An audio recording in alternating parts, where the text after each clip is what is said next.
Shalom, selamat berjumpa lagi dengan saya Gunter Sianturi dalam acara renungan firman Tuhan yang kali ini dengan tema seindah apakah sorga itu dibanding dengan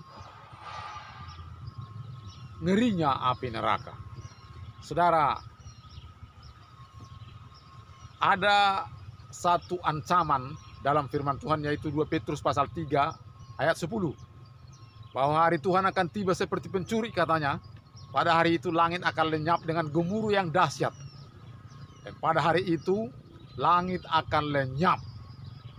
Dan seluruh unsur-unsur dunia akan hangus dalam nyala api. Itulah dalam 2 Petrus pasal 3 ayat 10 itu.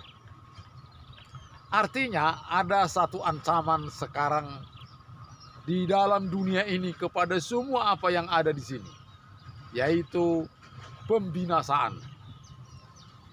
Dan setelah dunia ini hanya ada 2 tempat, yakni sorga dan api neraka. Dalam Wahyu pasal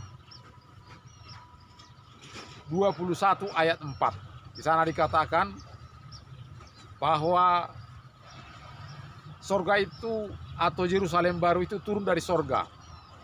Dan orang yang diselamatkan di dalam Yerusalem baru itu tidak ada lagi kematian, tidak ada lagi kesusahan, tidak ada lagi perang, tidak ada lagi perampok, penodong, pencuri, penggarong, tidak ada lagi sakit penyakit. Yang ada ialah damai sejahtera, keamanan, ketenangan yang terus menerus, dan lamanya ialah kekal selama-lamanya. Dan dikatakan bahwa dalam Matius pasal 22 ayat 30, kita akan diubah menjadi sama seperti malaikat di sana. Malaikat kan tidak punya jenis kelamin. Ia sama seperti roh. Jadi kalau kita di sorga, tidak ada lagi kawin-mawin, tidak ada lagi nafsu seperti di dunia ini. Sangat enak. Dan dikatakan dalam Wahyu pasal 21 ayat 21, jalan-jalan di kota itu adalah terdiri dari emas murni. Jadi kalau kita nggak punya emas sekarang di sini di dunia ini, nggak apa-apa. Nanti di sorga, jalan-jalan kota itu katanya terdiri dari emas murni. Kemudian dalam Wahyu pasal 3, pasal 21 ayat 3, bahwa kita akan berjumpa dengan semua orang yang masuk surga, yakni Yesus Kristus, Musa, Petrus, dan yang lain-lain. Itulah betapa bahagianya di sana. Kemudian bagaimana orang bisa masuk surga itu? Sebelum kita ke surga, di dalam 1 Korintus pasal 15 ayat 51 sampai 52 dikatakan bahwa kita diubah terlebih dahulu di sini menjadi tubuh surgawi yang tidak dapat binasa. Barulah kita diangkat, ya, seperti tertulis dalam 1 Tesalonika 4 ayat 16-17, bahwa Tuhan sedang menunggu di awan-awan, dan kita yang di dunia ini terlebih dahulu bangkit orang mati, baru setelah itu kita yang masih hidup akan menyongsong Tuhan di angkasa. Demikianlah kita bersama-sama dengan Dia sampai selama-lamanya. Itulah sorga, saudaraku. Bagaimana dengan neraka? Dalam Wahyu pasal 21 ayat 8 dikatakan bahwa neraka itu adalah lautan api dan belerang. Bayangkanlah lautan api dan belerang. Di sanalah manusia itu terus-menerus disiksa siang malam sampai selama-lamanya. Wahyu pasal 21 atau pasal 20 ayat 10. Iblis dan orang-orang yang masuk neraka itu disiksa di sana sampai selama-lamanya, siang malam.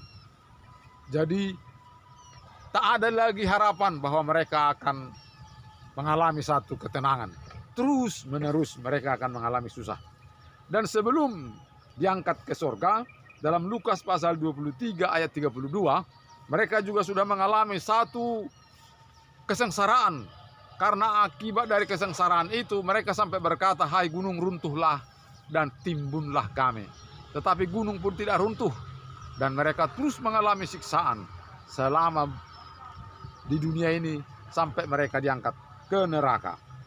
Wahyu 9 ayat 6. Orang-orang ingin mati karena sakitnya, tetapi tidak bisa lagi. Saudara, dalam Matius 25 ayat 30, ada ratap tangis dan kertak gigi di dalam neraka itu. Saking sakitnya. Jadi coba Bapak bayangkan bagaimana orang menderita sakit penyakit. Apakah sakit gigi, sakit kepala, sakit mata, sakit perut, dan semua segala sakit penyakit ada di sana. Itulah yang akan menimpa orang-orang di sana. Betapa dahsyatnya orang-orang yang disiksa di dalam neraka itu. Saudara, bagaimana supaya jangan ke neraka? Dalam Lukas pasal 5 ayat 32 dikatakan, bertobatlah. Bertobat artinya berhenti daripada jalan yang menuju kepada neraka atau kepada kejahatan, berbalik kepada jalan Tuhan, jalan kebenaran. Dalam Yohanes 1 ayat 12 di sana dikatakan, terimalah Yesus sebagai Tuhan dan Juru Selamat, dan setiap orang yang menerimanya diberinya kuasa menjadi anak-anak Allah. Begitu kita menjadi anak-anak Allah, kita orang-orang yang telah diselamatkan. Saudaraku, jangan tunggu. Karena dahsyatnya api neraka itu, kita tidak perlu masuk ke sana. Sebab hari ini bisa kita masuk surga. Terima kasih, Tuhan berkati. Sampai jumpa. Salam.